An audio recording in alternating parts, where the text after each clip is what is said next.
So, going to be looking at the victories of Marechal de Saxe.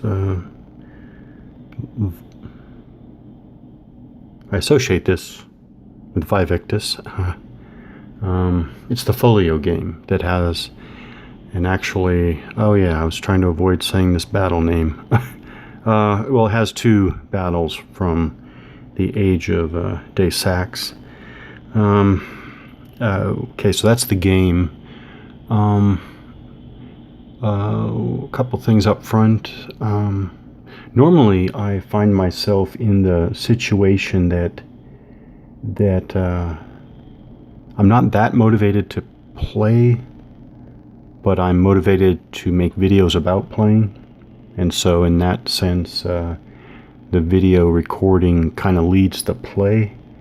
But now I actually found myself in a situation these days where that's reversed. I'm less motivated to record, quite motivated to play. So right now I feel the playing is leading the recording. So maybe the recordings will come across differently than usual. Yeah, so age of, was it, I think this is Age of Reason. 1745, 1747. Let's see, that's Age of Reason. Age of Kings, Sport of Kings. And I probably should remember to say at least a little bit about why I'm playing the games I'm playing. So why the victories of Marechal de Saxe here. So I've in the past, at least a year and maybe a couple years, I have been playing a lot of World War II and modern, and even a little bit of American Civil War and a little bit of Napoleonics. So I just thought I would get a break from that historical time period. So I wanted something pre-Napoleonic. So this fits that bill. When I pulled this off the shelf and was looking at it, I noticed that, despite the very small magazine or folio size here, so we're talking half-size maps, we're talking about 2, 4, 6, 8, 10, 12, 14, 16, 18, 20, 22, 23, about 25 or so units per side, so 50 on the map at one time. So really small format. Well, I should say small format battle games. But I noticed, despite that, this has up to 4 strength levels. So this is not a one or two step war game. That's what I call it. Like the typical unit is full strength on one side, half strength or reduced strength on the back side, and a small number are only one-sided. No, this has units can have, I think, 1 to 4 steps, which is something that, very generally speaking, I am looking for.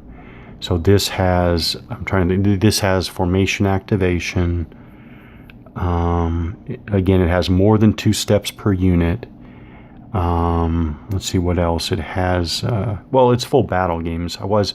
Again, I've played a lot of small unit, lower tactical level games. So the idea of playing a full battle was appealing. Yeah,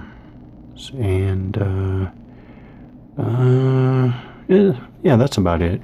And so this is what I went with. I have set up the battle on the left there from 1745. For many years I thought I knew how to pronounce that battle name. Now I'm not so sure.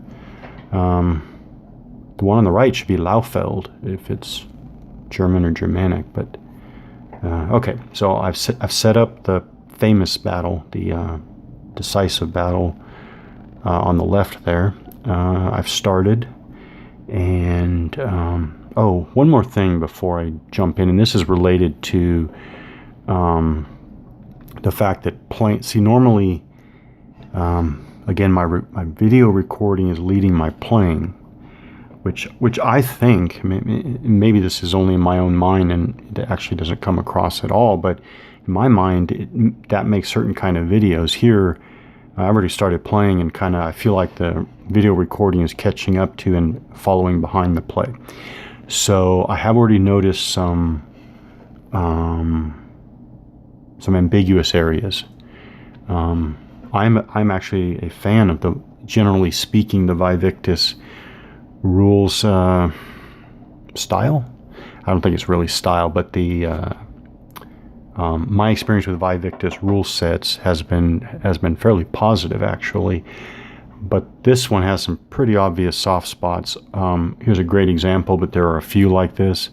I have no idea how to treat hex sides, even for fire.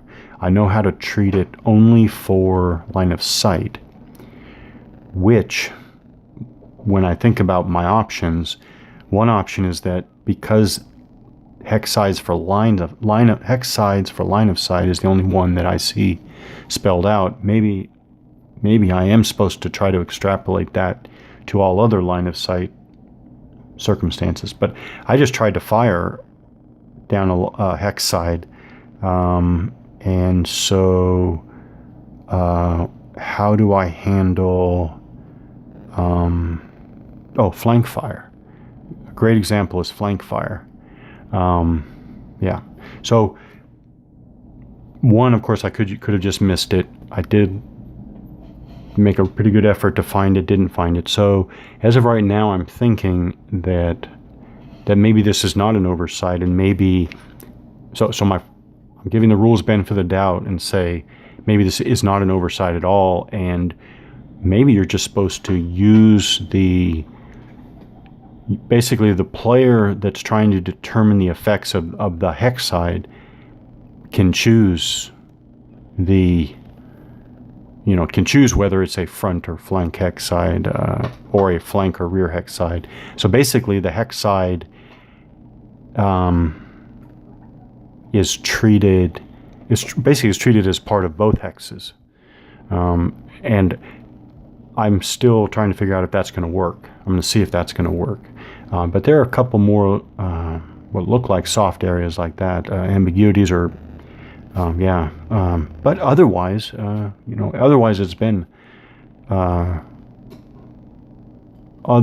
it's been similar to my Vivictus experience, which means pretty darn good, pretty darn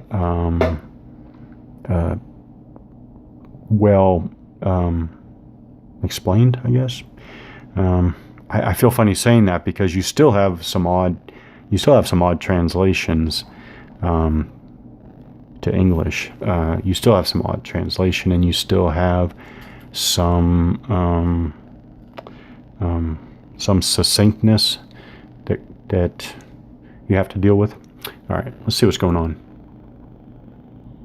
Okay, so here is most of the battlefield.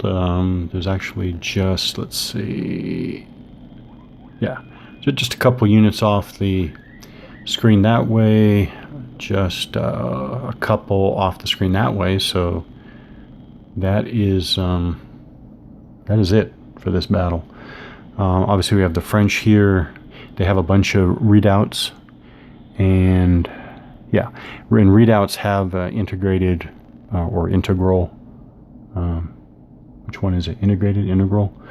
The redoubts have artillery. They act as also artillery. So redoubts fire like artillery, but it's not like artillery because they have artillery. So redoubts are both a defensive terrain and an artillery unit, I guess is one way to put it. There's a special rule for these guys down here. I'm not going to look up the details. Something like that.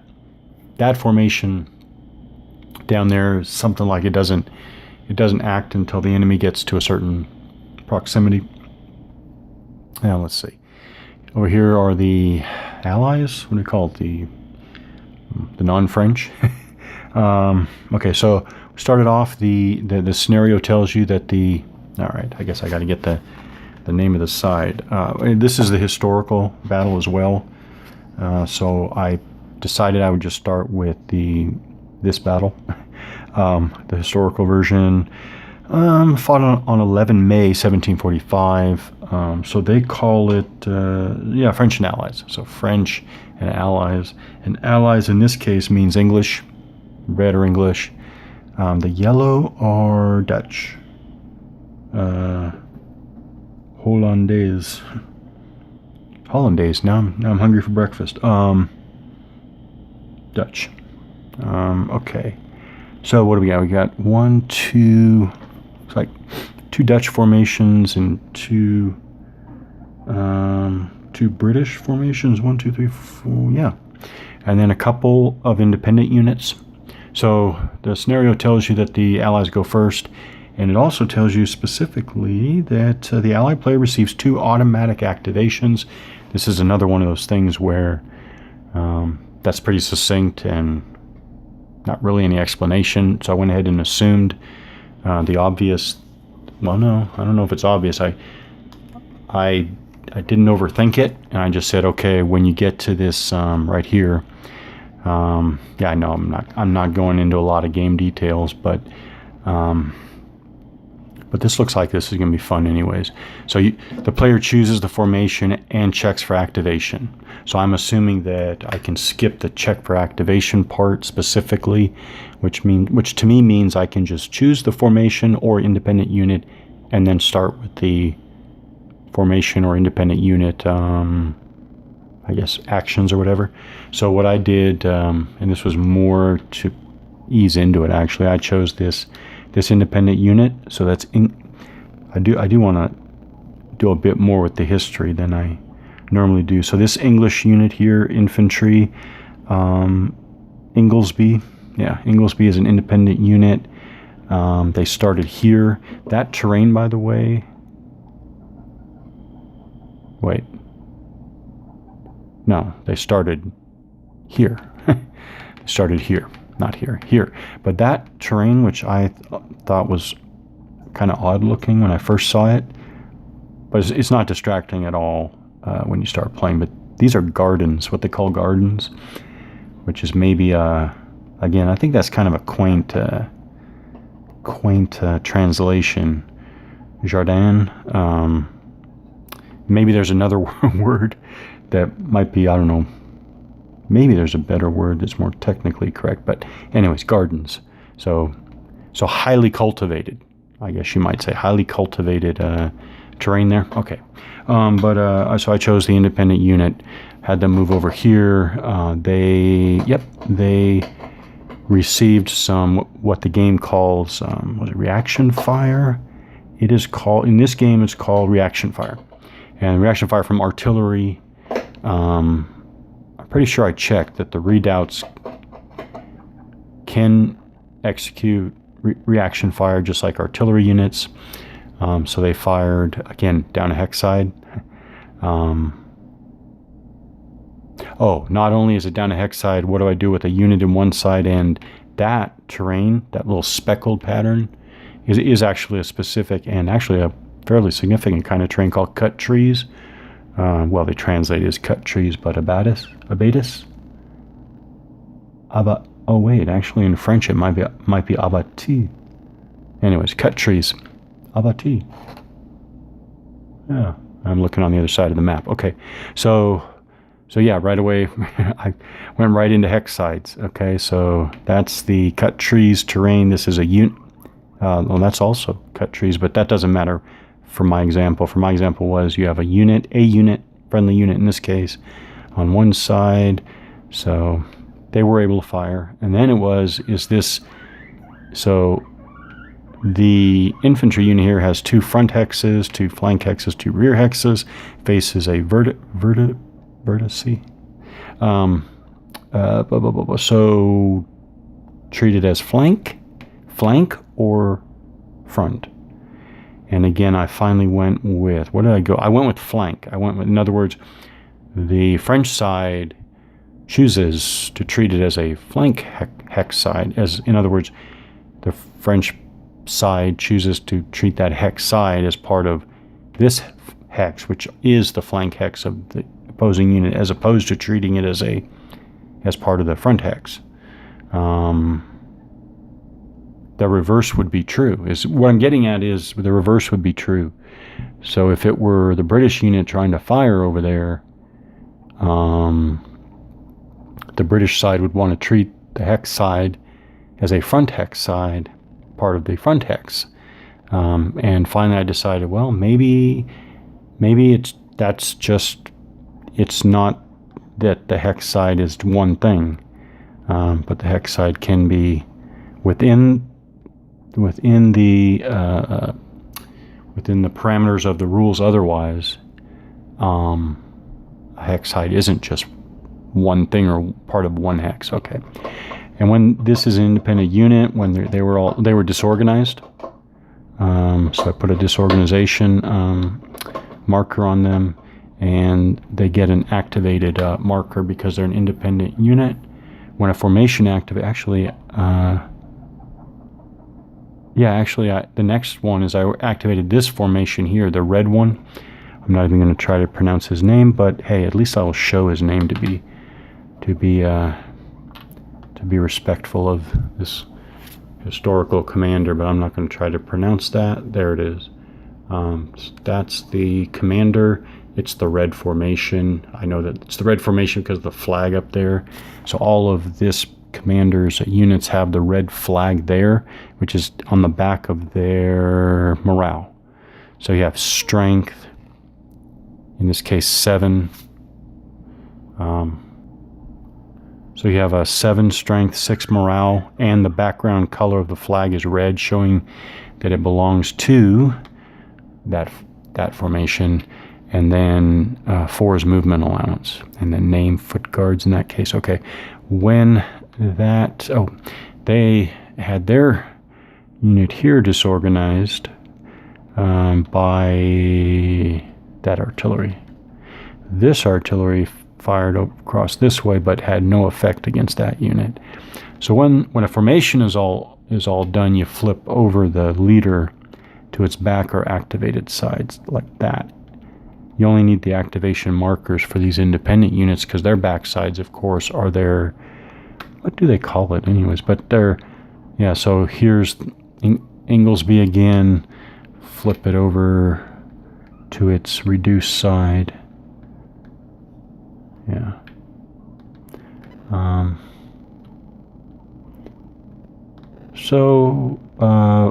Activations, I guess, is what I've looked at mostly here, activations.